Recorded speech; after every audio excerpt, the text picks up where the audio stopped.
What's up, everybody? This is Eddie with Imagine Life Development Center, and today I want to talk about twin flame relationships. Now, this video is not going to be so much like your typical twin flame videos that discuss what a twin flame union is in terms of all the different steps that twin flame unions typically go through. So this isn't going to be describing, meeting your twin flame, going through a runner chaser phase and all of that. I'm basically just going to be telling you what I believe the difference between a twin flame relationship is versus a soulmate relationship and a karmic relationship. And this is based on my own experience and my own research. So this might be a little bit of a different opinion than what may be out there in terms of other videos and other opinions, okay? So what exactly is a twin flame relationship versus a soulmate relationship or a karmic relationship, and why should it matter? Why should we even care? Well, first, let's talk about the difference between, let's define them first. So a twin flame relationship is essentially a divine soulmate, a divine partnership, right? So it's what I would like to say, describe as kind of like a quantum entanglement relationship. So the idea is that we were one soul that broke off into two souls. Okay, so you basically have a twin soul out there that is a mirror of your soul, because at one point before you incarnated, you were essentially, sort of joined with this person. You were one form of consciousness. You were one soul, almost like you were married to this person, even though we're not really married when we are in our spiritual form. But as one form of consciousness, we decided to split apart and incarnate. And as we go through life, we seek out our twin soul. And when we meet, there is quite a profound connection that happens here. Now, where my personal opinions and my personal beliefs might differ than somebody else's about the twin flame union is this union is not so much about the intensity. Now, there's a lot of characteristics that I do believe are true for a twin flame relationship, but they can also be found in other relationships. For example, a lot of people talk about the intensity or the passion or the chemistry or the obsessiveness when you meet your twin flame. Like, you can't stop thinking about them. You have this profound chemistry. The sexual chemistry is off the charts. The attraction, you can't stop thinking about them. You can't be apart from them. You might even go through, this runner-chaser dynamic where they come in and out of your life. But in my experience, especially as a dating and relationship coach, because I've seen this, I've seen the same things occur in non-twin flame relationships. So people who are just in a soulmate relationship can have that same dynamic. They can have the same amount of passion. They can break up, get back together. They can be obsessive, things like that. And especially in a karmic relationship, okay? Because usually what I find is that these people in soulmate relationships and karmic relationships oftentimes are just, they're having this a similar dynamic due to attachment styles. So for those of you not familiar with attachment theory, it's basically there's three types. You have a secure attachment style, then you have an anxious attachment style, and you have an avoidant attachment style. And secure means secure. The person is healthy, they're good to go. And the anxious is somebody who basically, when they are afraid or they become fearful of losing love, they have a tendency to chase after somebody. So, they don't want to lose that person. They want to cling and latch onto them. And so they're more of kind of an aggressive or a needy type. Whereas the avoidant is somebody who wants to avoid intimacy to protect themselves. They want to avoid getting too close to avoid pain and abandonment. So they're opposites. When the two come together initially, it can be the connection can be very intense, very passionate, very magnetic. But once the two types start to develop feelings, the avoidant becomes scared of the intensity or the emotions that the anxious person starts to have for them. So the avoidant tends to pull away or run away, and that triggers the anxious, and the anxious person has a tendency to chase after them. And the more that the anxious person tries to chase after the avoidant, the further the avoidant runs. And so eventually, when the anxious person decides to stop chasing the avoidant stops running, and then the avoidant wants to come back to the anxious because now they don't feel the threat of those intense emotions. So again, we can see that dynamic play out in other relationships that are not just twin flames. So for just a quick overview, what is the difference here? So, and I'm going to start actually from, I'm going to start with the karmic, and then I'll talk about the soulmate, and then I'll talk about the twin flame. So we're going to go in reverse order here. So a karmic relationship for me is really just a trauma bond. It's when you meet somebody and for whatever reason, it could be due to an attachment style relationship. But usually a karmic, or what we call a karmic relationship, is based on two people who have trauma, and they relate over that trauma because they haven't done the inner healing work. They haven't healed themselves of their past trauma, their past wounds, or their attachment issues. And so they get into a relationship with somebody, and there can still be attraction, there can be chemistry, and there can even be a lot of sexual chemistry.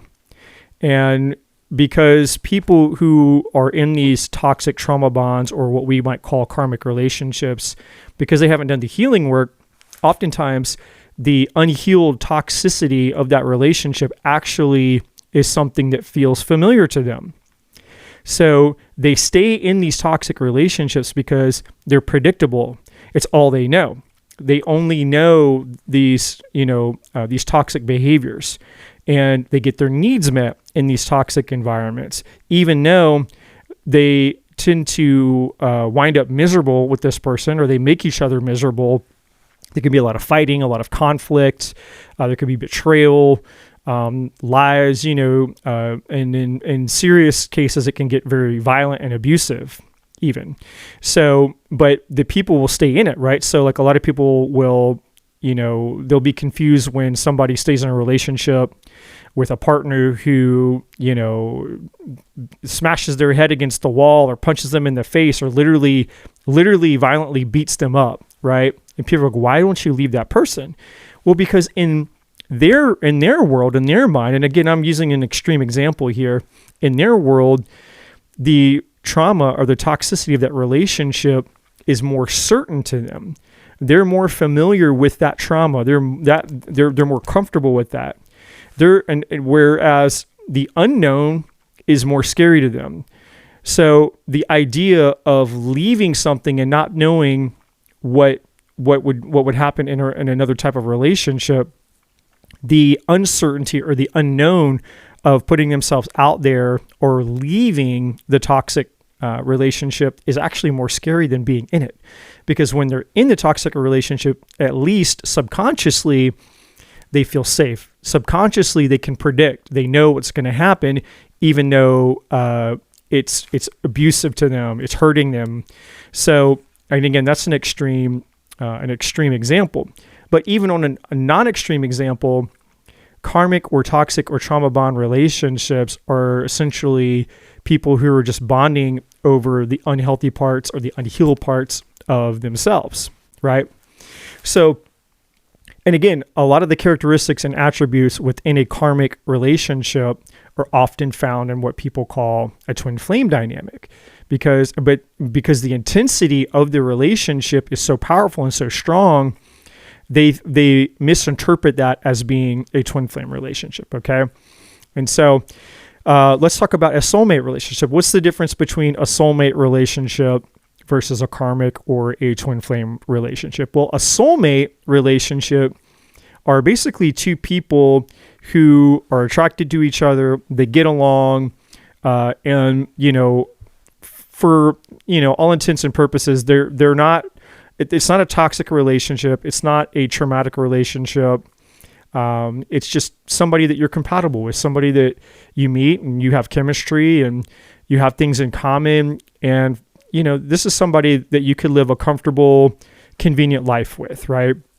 You could marry them, you could have children with them, you could buy a house and raise a family together, right? But typically soulmate relationships don't have much, there's not much more beyond that, right? It's just your Partridge Family, Brady Bunch kind of typical, and I don't see this, I don't use this phrase to be derogatory, but they're kind of, it's like a cookie cutter type of relationship. Like there's not a whole lot more to the relationship, but this is somebody who could be, they could be like your best friend. You have like a friendship dynamic, a best friend dynamic on top of the fact that you love and care about this person. You typically don't have a lot of if a healthy soulmate relationship, you typically don't have a lot of the characteristics or traits of a karmic or a trauma bond or even a twin flame relationship. It's just a lot more predictable, even keel across the board. It's not, there's not a whole lot of crazy wild ups and downs. It's usually just a lot more predictable and comfortable. And, there can be moments and spurts of passion and chemistry of things like that. But for the most part, once the relationship is formed, it kind of planes out, most relationships have a honeymoon phase where in the beginning, there's a lot of passion there, a lot of sexual chemistry there, but then, people tend to get married or engaged, or they're just in a relationship for a long time and they start to take each other for granted, or things just kind of playing out there a little bit. You get familiar, the law of familiarity sets in, right? So then we move into the twin flame relationship. So the twin flame dynamic can oftentimes resemble a lot of the qualities of a karmic relationship, because yes, depending on the work that the two people have done or where they're at in their journey in life, how much trauma that each person has, have they healed it, have they not healed it, then yes, you can meet that person, and because you are mirroring each other's wounds and your toxic traits back to each other, it can create that loop or that self-preservation cycle where I do something and it triggers you, and then you respond to what I did that triggered you, and then it re-triggers me. And then I respond and it re-triggers you, and then you respond and it re-triggers me. And now we're stuck in this loop of triggering each other back and forth, because we are essentially, we essentially have a similar wound, even if we express a little bit different, or even if the wound that we have was created through different circumstances. And so a lot of times, for example, let's say you have a wound around security, money, and finances. Well, I show up into your life, for twin flames, I come into your life and, whatever is going on in my life regarding money and security, it triggers you. But let's say that that my wound has to do with love and relationships, right? So because I'm triggering you, well, then you do something that triggers my wound surrounding love and relationships. And so in a sense, we're mirroring or reflecting back to each other what each other's wounds are in a way so that we will hopefully recognize the pattern so we can heal and fix it, which then would allow us to come together and actually enjoy the twin flame union versus allowing it to become toxic or destructive. So, but the purpose, and this is for me, this is the most important part of understanding what the twin flame union is truly about. I believe that twin flames seek each other out. So I don't believe that everybody, first of all, meets their twin flame in any given lifetime. So, if you're watching this, maybe you incarnated into this lifetime with your twin flame. Maybe you didn't, because not everybody does. A lot of people end up with soulmates. I think everybody goes through a karmic relationship at least once in their life. Everybody. It doesn't mean it has to be crazy psychotic, but I think that everybody goes through a toxic karmic relationship at least once in their life, if not more. I do think that the vast majority of people, 95% of the population, probably end up with soulmates because it's more comfortable, it's more convenient. And again, not everybody has a twin flame that's incarnated in this lifetime. But for those who have incarnated and you do meet your twin flame, it's still not a guarantee that you're going to end up with this person, because we all have free will. But I believe the purpose for which we meet our twin flame is not even for love. It's not for love. It's not for romantic love, I should say. It's not for this just to come together and have a relationship. I believe twin flames incarnate in this lifetime, and this is, for me, this is how you know that you're truly with your twin flame.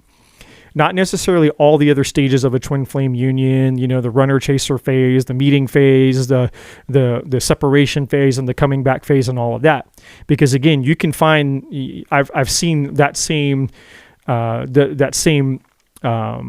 pattern play out across other types of relationships that weren't twin flame.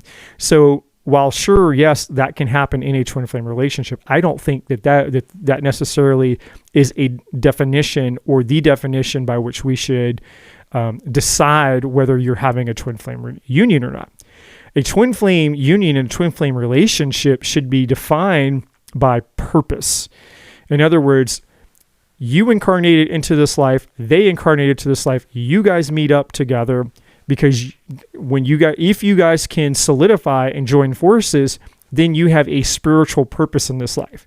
You're meant to do something. You're meant to serve the collective. You're meant to come together to create something, to birth something, to bring something forth, to help people. Whatever it is, you're meant to team up with this person because you're going to essentially bring something into existence, co-create something together that's meant to serve the collective, the higher good of everybody else. That's why the twin flame, for me, that's really the purpose of the twin flame union, right? It's so anything else besides that could be accomplished in a soulmate connection. So, like let's say you meet somebody and you don't feel like you necessarily have a purpose with this person, other than, I love this person, I want to marry them, have a family, have some children, and we're happy with that. We work our jobs, we take vacations, and we retire and have raise our grandchildren or whatever you do. So that type of relationship is not, that's not necessarily unique, right? Whereas the twin flame relationship is a very spiritual relationship. You were meant to do something more than just be in a romantic relationship. You're meant to do something more together. There is a purpose, a profound purpose, where the two of you coming together are doing something more than you could do apart, and it's something more than you could do if you were in a standard soulmate relationship with somebody else. And so for me, that is the most important and the major indicator that you are in a twin flame union. And I think there's so much emphasis in the twin flame communities or other videos where people they put so much emphasis on the intensity of the connection itself. In other words, how strongly are you pulled towards this person? How much attraction there is? How much chemistry there is? There's too much emphasis on the stages of the twin flame relationship, meeting your twin flame and then, having this insane connection to them, but then things go south, and then you break up, and then you're in the runner chaser phase, and then you're in the separation phase, and then you're in the work on yourself phase, and then you're in the reunion phase. Like, there's so much emphasis on all of that stuff, which in my opinion is, it's it's the wrong focus. There's too much focus on that and not enough focus on what the purpose of the twin flame union is really about, which is about you coming together, meeting up with your divine spiritual counterpart, so you guys come together and you guys can serve the collective together. It's really, there's a purpose that makes the twin flame dynamic different than any other type of relationship. You have a spiritual purpose together to serve the collective. And yes, sure, you still have the intense relationship dynamic. You still have a relationship that's intense, and all that is true. There's still love there, and all of that's true. But that's not all there is to it. It's not just about you chasing after this person and getting this person that you have all these intense feelings for because you're obsessed with them and all this stuff, and the synchronicities and the 1111 and the da-da-da-da-da. Because all of that is pointless if the purpose is just, hey, I just want this person in my life, and it's just about me and them coming together and just being together, just us. Because in my opinion, that's just a soulmate connection, or maybe a karmic connection, depending on other factors. So all this to say is that for me, a twin flame union is about you and your partner coming together because you have a spiritual purpose, and you will know this, you will feel it, you will sense it. There will be other indicators, other types of synchronicities. There will be more to it than just you coming together for the sake of you having a romantic connection with this person, or an obsessive codependent relationship, or karmic or toxic or soulmate, whatever you want to call it. There is a specific purpose and a reason why you guys will be brought together, and you'll sense it, you'll feel it. The synchronicities will point to it. There will be a lot of things that are occurring and happening within this relationship that are pointing you guys towards a greater purpose together. And so in my opinion, and again, this is just my opinion, if that very specific piece is not present in the relationship, then you are not in a twin flame union. You might have a very powerful soulmate connection, or it could just be a karmic connection, because that's the major difference. You will not have this purpose, or you will not feel like you have this type of purpose to serve the collective on a super spiritual level if it's a soulmate connection or a karmic relationship. And so that's my definition of what a true twin flame connection is, and that's the definition that I will use moving forward, just for clarity around this conversation. So I hope this video is helpful for those of you who are wondering if you are in a twin flame connection or not. And again, if my interpretation of this doesn't resonate with you, there's no problem with that. That's 100% okay. Listen to other people, watch other videos. Of course, always do your own research and find something that resonates with you in terms of what that looks like. Okay.